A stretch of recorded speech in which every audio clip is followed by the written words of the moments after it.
Magluto tayo ng ano guys, ng chicken na kinamatisan guys. Ito naman ang gawin natin. Wag lang natin adobohin. Ito naman ang ating gawin guys. Nasubukan nyo na ba guys?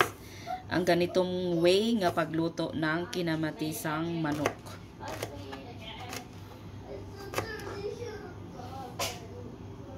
Sunod ang ating onion. Yan, itong ating kamatis. Slice na natin. Yan, ito na po ang ating chicken guys. May chicken breast ako at saka chicken ng paanang ano guys, drums ano. Yan, ito ang aking lutuin guys. Yan na po, mainit ng ating ano guys. Lagyan na natin ng oil.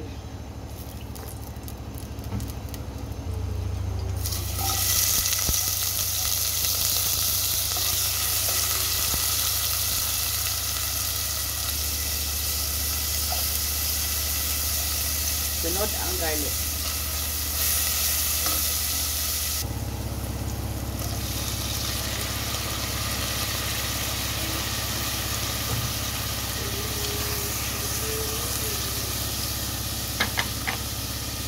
Yan, ilagay na natin ang ating manok. Kasi luto na po ang kamatis.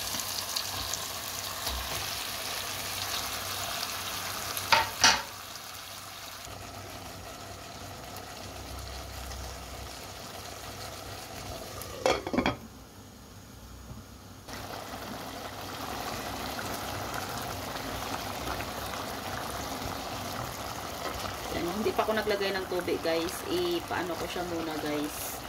Ang ating manok. Ang bango.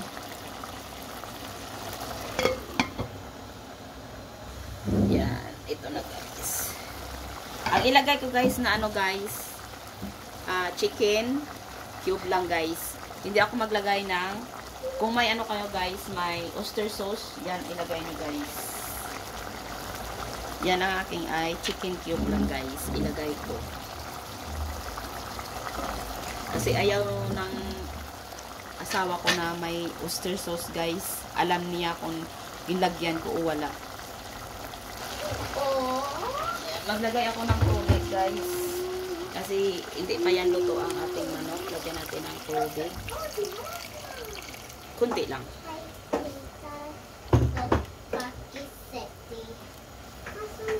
Tapos, black pepper. Lagyan na natin ng black pepper, guys.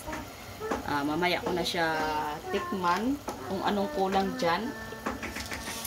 Tapos, maglagay ako ng asin. Abihipos din. Gutom na si Aiten. Yan, tikman na natin, guys. Ang lasa ng ating, ano, guys. Kung ano ang kulang dyan sa ating niluto. Ito ang kinamatisang manok, guys, ay hindi ka sasawa guys.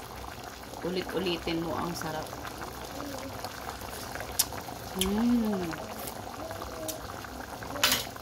Okay na yun ang lasa guys. Okay na yun, okay na yun.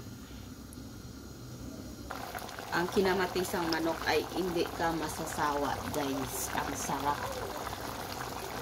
Walang problema, ulit-ulitin mong pagluto yan guys. Ang sarap.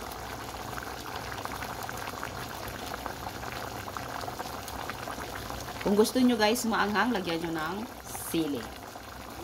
Kung hindi naman kayo gusto ng maanghang, okay lang yan. Maglagay ako guys ng powder na ano guys, na sili. Para medyo maanghang siya guys. Sa inyo na yun guys kung maglagay kayo o hindi. Sarap guys. Sarap, sarap. Manaubitin. Wala ko kasi sili na ano guys, na fresh. Ayan. Nakaluto na ba kayo guys ng ulam nyo dyan? Naka-breakfast na kayo? Naka-lunch? Ito ay dinner namin guys.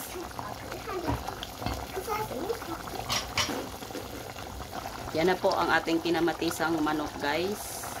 Kung gusto nyo guys na ano na may sabaw-sabaw, pwede man.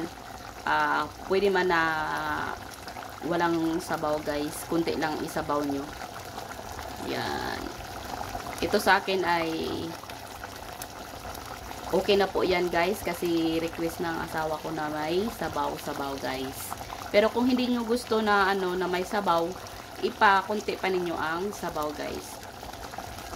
Tara guys, magkain na po tayo. Luto na po ito guys. Yan ang ating kinamatisang manok guys.